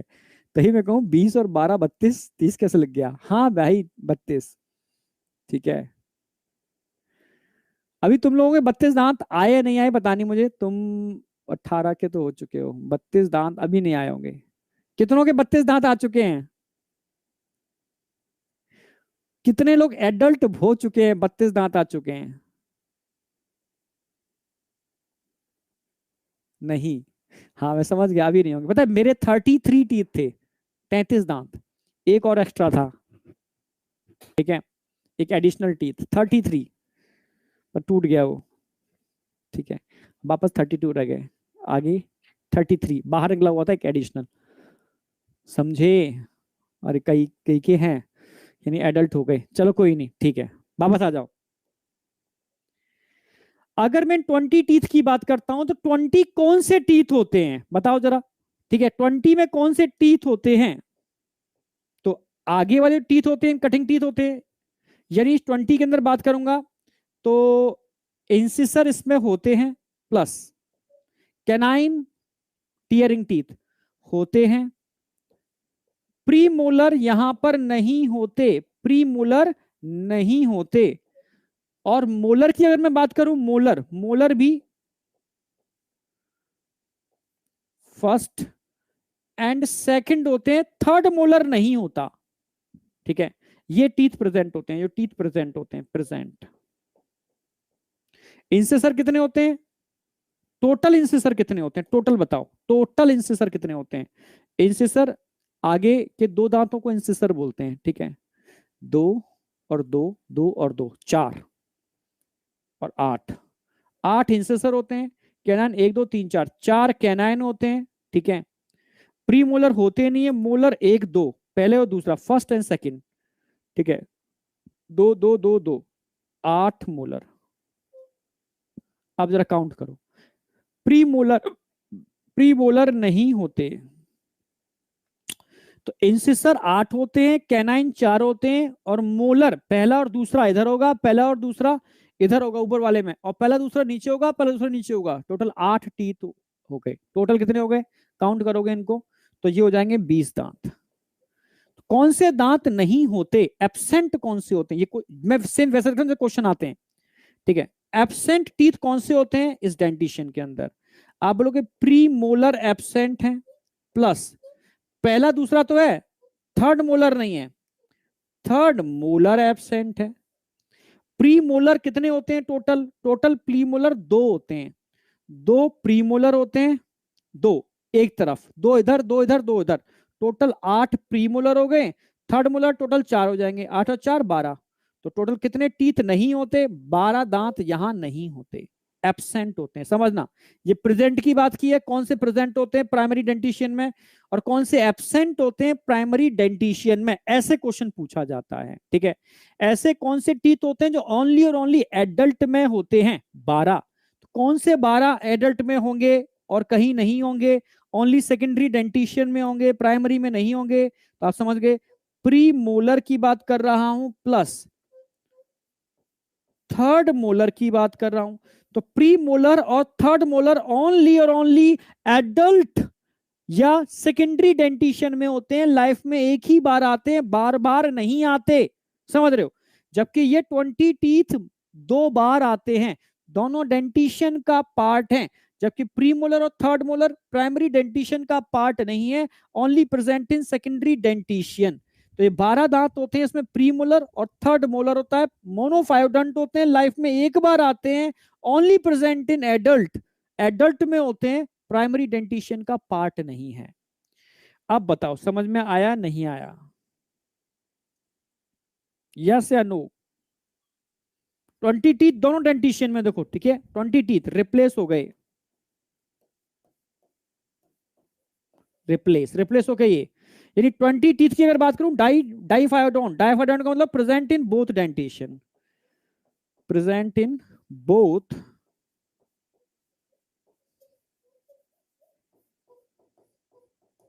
डेंटिशियन, दोनों ही डेंटिशियन में प्रेजेंट होते हैं, इसलिए इसको डाइफायोडोंट बोलते हैं। ओनली एक ही बार आते हैं, एक ही डेंटिशियन में होते हैं, इसलिए इसको मोनोफायोडोंट होते हैं, ओनली प्रेजेंट इन एडल्ट। इसके अलावा कोई क्वेश्चन बनता ही नहीं है, कोई क्वेश्चन नहीं बनता। अब बताओ मुझे, क्लियर हुआ है नहीं हुआ? जितने भी टाइप के क्वेश्चन आज तक बने हैं, हर टाइप की ट्रिक मैंने इसके अंदर बता दी, कैसे कैसे घुमा घुमा के बने हैं। बीएमएस,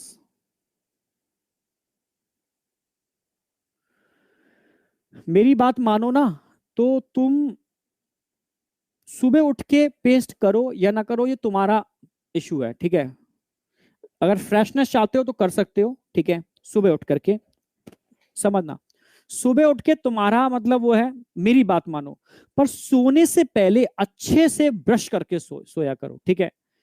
क्योंकि एक्चुअल में रात के टाइम पर ही माइक्रोवेल एक्टिविटी ज्यादा होते हैं आपके टीथ के अंदर, तो और आपका दांत भी, आप सो जाते हो, ठीक है, उस समय एक्टिविटीज होती हैं सारी की सारी, तो जो टीथ में कैविटीज बनती हैं वो नाइट के टाइम पर। तो कोशिश किया करो कि रात में हम ब्रश करके सोएंगे, ठीक है। सुबह करना ना करना ये आपका है, ठीक है। आप चाहिए कि एक बार फ्रेशनेस आ जाए तो कर लो, ये तो कोई दिक्कत नहीं है, ठीक है, बट रात में कंपलसरी करो, कंपलसरी, ठीक है। जो लोग ग्रामीण क्षेत्रों में रहते हैं, तो पहले के टाइम पर दातुन होती थी, ठीक है, नीम की दातुन, बबूल की दातुन, आप समझ रहे हो ना मेरी बात, या मिस्वाद आता है, ठीक है, उसकी दातुन, ये आप कर सकते हो, ठीक है, कभी भी कर सकते हो, सुबह टहलने निकल के कर सकते हो। पर शहर के रहने वाले लोगों को तो नसीब ही नहीं होती ये चीजें। वो दिन दूर नहीं, समझना मेरी बात, जब हम रिवर्स नहीं जाएंगे, हम वापस रिवर्स होंगे, ठीक है।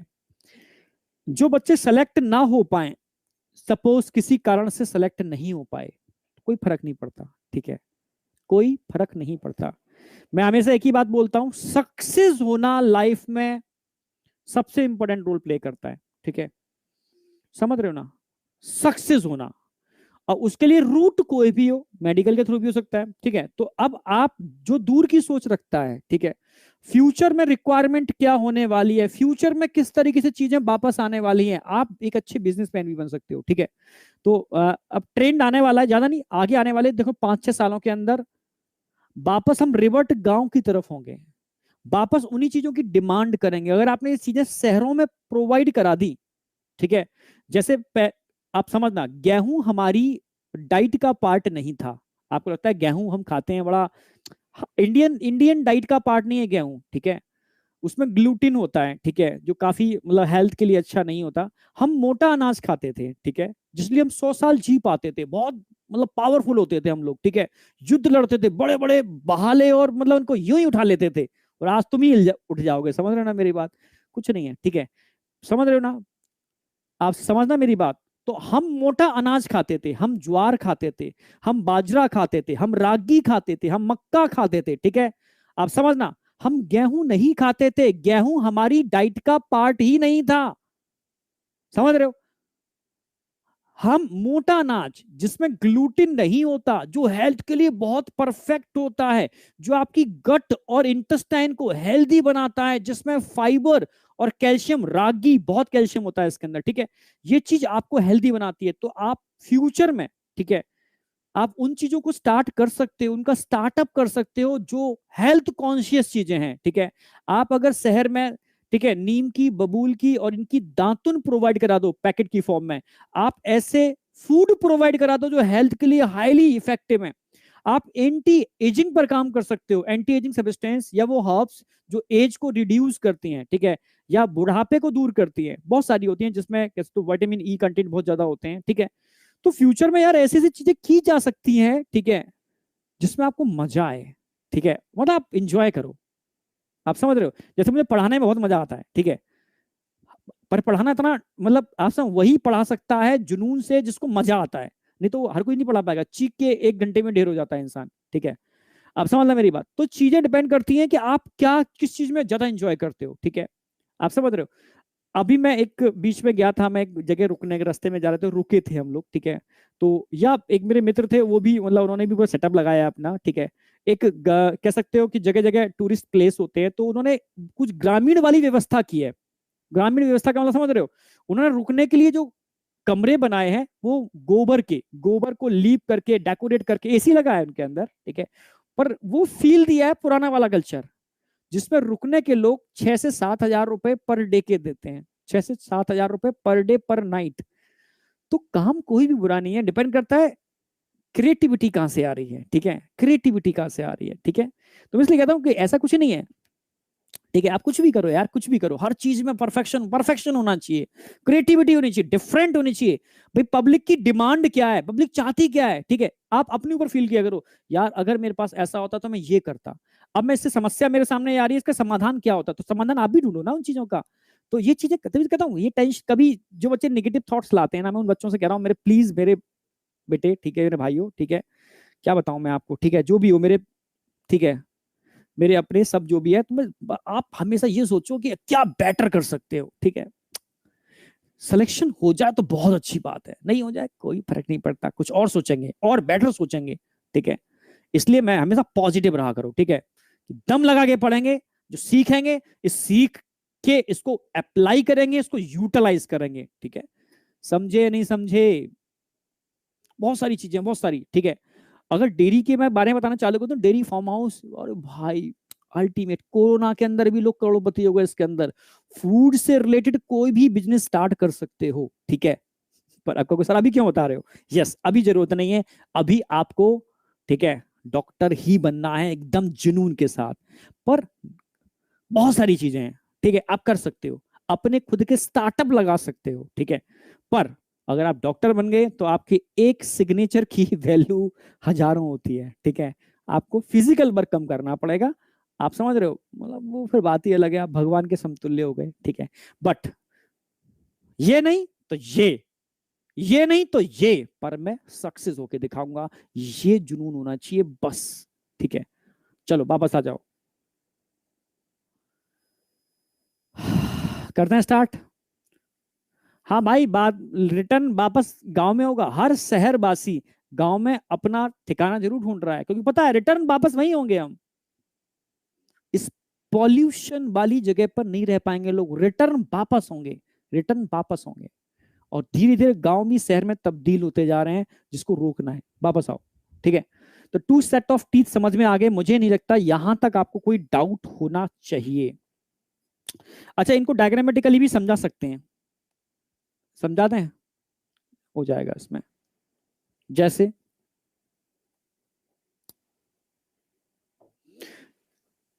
नए बच्चों के लिए है, पुराने बच्चे तो जानते हैं इसको,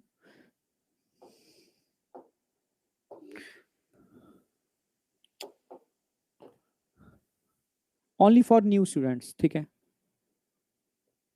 देखो ये ऊपर का जो है ऊपरी जबड़ा, तो इसमें देखो आधे आधे की बात कर रहा हूं, दो तो इंसाइसर होते हैं आधे के अंदर, ये दो ऐसे इधर भी होंगे, एक कैनाइन होगा, एक कैनाइन टीयरिंग टीथ, फिर तीन मोलर होते हैं, मोलर, मोलर, एक मोलर, दो मोलर और तीन मोलर, सॉरी, ठीक है। First and second molar teeth होंगे, दो तीन चार पांच, और तीन होंगे, सॉरी प्री मोलर, मैं क्या बोल रहा हूं यार मैं, ठीक है। और फिर तीन होंगे मोलर, एक, दो,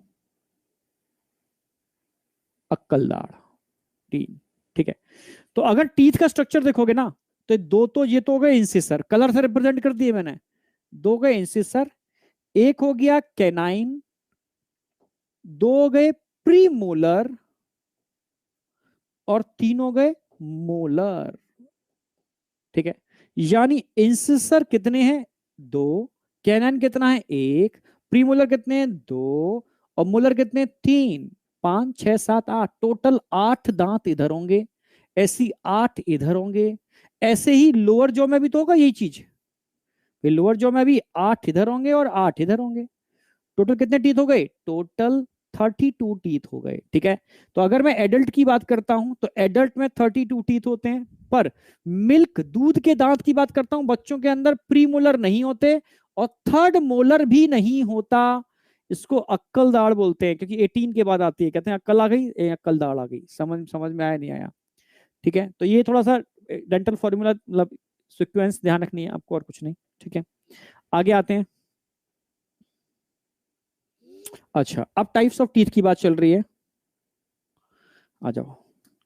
तो नंबर फोर्थ एक और हो गया, रह गया हमारा नंबर फोर्थ, नंबर तीन तो हो गए थ्री टाइप के, नंबर फोर्थ हेट्रोडोंट टीथ, एक होते हैं हेट्रोडोंट, हेट्रोडोंट। पर अकॉर्डिंग टू एनसीईआरटी सिर्फ 3 टाइप ही दे रखे हैं। हेट्रोडोंट, हेट्रोडोंट का मतलब होता है different types of teeth.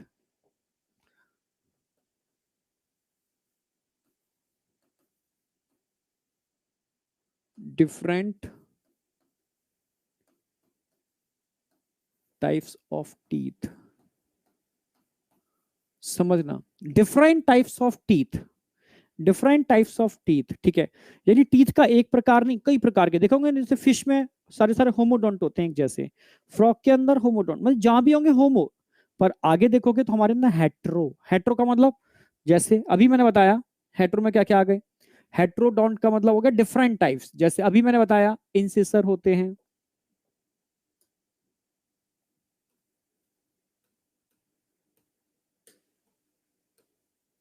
Canine होते हैं, प्रीमोलर होते हैं, मोलर होते हैं। इंसिसर को आप आई से रिप्रेजेंट कर सकते हो, सी से कर सकते हो, पीएम से कर सकते हो, कैपिटल एम से कर सकते हो। अगर मैं इंसिसर की बात करता हूं तो इंसिसर कैसे होते हैं, कटिंग टीथ, टीयरिंग, ये दोनों ही ग्राइंडिंग है,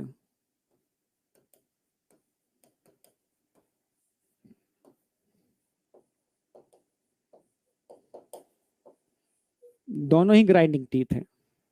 अगर मैं इंसिसर की बात करता हूं बेटा, ठीक है, समझना, यहां रूट की बात भी जोड़ देते हैं, क्योंकि एनसीईआरटी ने इनडायरेक्टली रूट की बात भी की है।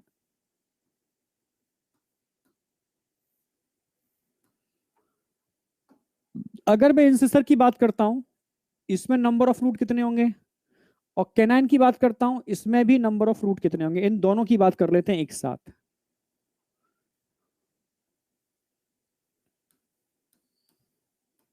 इसमें एक ही रूट होगा, चाहे अपर जो हो या लोअर जो हो, पर प्रीमोलर और मोलर का केस थोड़ा डिफरेंट है। अपर जो और लोअर जो में अलग अलग बात कर रखी है, अपर जो और लोअर जो में अलग अलग बात कर रखी है, ठीक है। अपर जो, लोअर जो, अपर जो, लोअर जो, समझना। अगर मैं अपर जो में बात करता हूं, प्रीमोलर का केस है, तो नंबर ऑफ रूट कितने होंगे, 2, नीचे एक ही होगा, यहां 3, नीचे 2 होंगे। ऐसे याद रखो, हमेशा नीचे वाले प्रीमोलर और मोलर में ऊपर से एक रूट कम होगी, 2 है तो नीचे एक, ऊपर 3 है तो नीचे 2, ऐसे याद रखना। दूसरा को ध्यान रखना है कि एक टीथ नीचे फ्लोर पर लगाना है, एक रूफ पर लगाना है, तो ऊपर मजबूती ज्यादा देने पड़ेगी या नीचे, ऊपर, तो ऊपर वाले में रूट हमेशा नीचे से एक ज्यादा होगी, बस ऐसे याद रखना है, ठीक है। तो प्री मोलर के अंदर ऊपर 2 होंगे तो नीचे एक, मोलर के अंदर वो उससे भी बड़े होते हैं, तो ऊपर 2 की जगह 3 होंगे तो नीचे 2। अब याद रहेंगे, आप कहीं भूलोगे नहीं इस ट्रिक से। हाँ, 2019 में भी आया था, 21 में भी आया था, आए बहुत रिपीट हुआ है, बहुत रिपीट हुआ है रैंडमली, ठीक है। रूट इसलिए क्योंकि आपको कहोगे सर रूट कहां से आ गया, एनसीईआरटी की थ्योरी में तो है नहीं, पर एनसीईआरटी के डायग्राम में साफ साफ दे रखा है। तो वन रूट वाला टीथ का डायग्राम भी एनसीईआरटी ने बना के दिया, ऐसे ऐसे। 2 रूट वाला डायग्राम भी बना के दिया है एनसीईआरटी ने, 2 रूट वाला डायग्राम ऐसे टीथ दे रखा है, और 3 रूट वाला डायग्राम भी पता होना चाहिए, ऐसे ऐसे ऐसे 3 रूट होते हैं। जैसे देखो, ध्यान से देखो, इस डायग्राम क्या बताना चाह रहा है, ये डायग्राम बता रहा है 1 और 2 ये इंसिसर हैं 2, कैनाइन नंबर 3, प्रीमोलर नंबर 4 और 5, मोलर्स की बात करता हूं 6, 7 और 8, जिसपे 8, ठीक है, विजडम टीथ है, अक्कलदार। अब यहां क्या बताना चाह रहे हैं, ये क्या है, सिंगल रूट है, सिंगल रूट कहां मिलती है, इंसिसर के अंदर मिलती है, ठीक है, इंसिसर के अंदर मिलती है। नंबर 3 क्या बताना चाह रहा है, नंबर 3 बता रहा है ये, 6, 7 और 8, 8 विजडम टीथ है, अक्लदार। अब यहां क्या बताना चाह रहे हैं, नंबर 3 क्या मिलती है, इंसिसर के अंदर मिलती है, ठीक है, इंसिसर के अंदर मिलती है। नंबर 3 बता रहा है ये, यानी सिंगल रूट और कहां देखने को मिलती है? कैनाइन में देखने को मिलती है। नंबर 4 क्या बताना चाह रहा है? Number 4 premolar. तो प्रीमोलर में भाई एक रूट भी हो सकती है और टू रूट भी हो सकती है, टू भी हो सकती है। जबकि नंबर 6 की बात कर रहा हूं, 6 क्या है? मोलर। तो मोलर में टू भी हो सकती है, पर मैक्सिमम रूट 3 तक होती हैं अपर जॉ के अंदर। तो ये 3 रूट को रिप्रेजेंट कर रहा है, ये 2 रूट को रिप्रेजेंट कर रहा है, ये 1 और 1 रूट को रिप्रेजेंट कर रहे हैं। इस डायग्राम पे परफेक्टली क्वेश्चन बनता है, समझ लो, देख लो, क्वेश्चन गलत नहीं होना चाहिए। बताओ, यहां तक कोई डाउट? कोई भी डाउट शाउट?